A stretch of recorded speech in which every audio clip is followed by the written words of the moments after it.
အားလုံးမင်္ဂလာပါကျွန်တော်ရဲ့ YouTube မှာကျွန်တော်ဗီဒီယိုတင်ရအရင်ကြာပြီပေါ့နော်ဆိုတော့ကျွန်တော်ဒီနေ့ကကျွန်တော်ဘာညာမဟုတ်ကျွန်တော်ဒီနေ့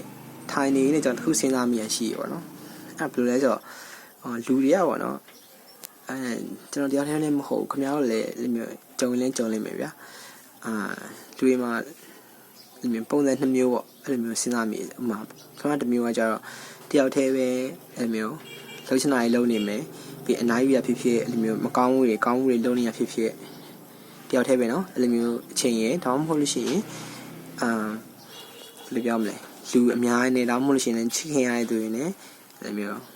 relationship ကဲ့သို့အများကြီးနေပေါ့နော်သူတို့နဲ့ဆက်ဆံပဲဗျာအဲ့နှစ်ချက်အဲ့ခြေနှစ်ခုပေါ်မှာပဲပေါ့နော်ဒီလူတွေကတလဲစီအဲ့လိုမျိုးစိတ်ခံစားချက်တွေလိုက်ပြီးသွားနေကြပါပေါ့နော်ဆိုတော့အဲ့စိတ်ခံစားချက်တွေအကြောင်းပြောပဲနဲ့ဒီအလုပ်နှစ်မျိုးပေါ့နော်တယောက်တည်းရှိရဲ့အလုပ်ရယ်အများနဲ့ရှိရဲ့အလုပ်ပေါ့နော်အဲ့နှစ်ခုကိုတလဲစီလုပ်ပြီးတော့နေထိုင်ရင်းနဲ့သွားမယ်ဆိုလို့ရှိရင်ဗျာလူတွေကစားဖို့လည်းအရင်မပူပင်ခြင်းဘူးဗျာ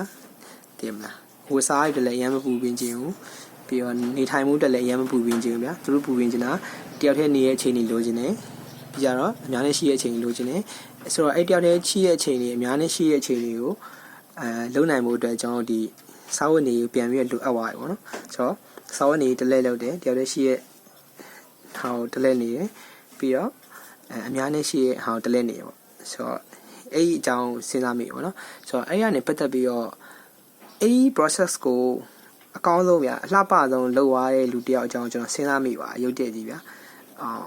ကျွန်တော်အမြင်ပေါ့လေဒါဒီဗီဒီယိုကတော့သိပါတယ်ကျွန်တော်တယောက်တည်းနေ့စဉ်ကကိစ္စတွေပဲပြောနေရဆိုတော့ကျွန်တော်တယောက်တည်းဖြတ်သန်းမှုတွေပဲပြောရဆိုတော့ဒါကျွန်တော်အတွေးမြင်ပဲပြောနော်ဆိုတော့တကယ်လို့ဒီဗီဒီယိုနဲ့ပတ်သက်ပြီးတော့နားထောင်ခြင်းနဲ့ဆိုလို့ရှိရင်ဗီဒီယိုအရှိတစ်ခုလုပ်ပေးစေခြင်းနဲ့ဆိုလို့ရှိရင်ပြောပါတော့ကျွန်တော်အားလေးကျွန်တော်ဗီဒီယိုတစ်ခုတော့လုပ်ပေးခြင်းနဲ့ကျွန်တော်စဉ်းစားမိရဟာပေါ့တကယ်လို့ဒီဗီဒီယိုရဲ့ comment အောက်မှာလည်းလုပ်ပေးစေခြင်းနဲ့မရှိဘူးဆိုလို့ရှိရင်တော့ကျွန်တော်တခြားအကြောင်းအရာကိုပဲကျွန်တော်စဉ်းစားပဲပေါ့နော်ဒီအကြောင်းအရာနဲ့ပတ်သက်ပြီးတော့မပြောတော့ပေါ့နော်ဆိုတော့အားလုံးပဲကျေးဇူးတင်ပါတယ်အဆင်ပြေကြပါစေပျော်ရွှင်ကြပါစေ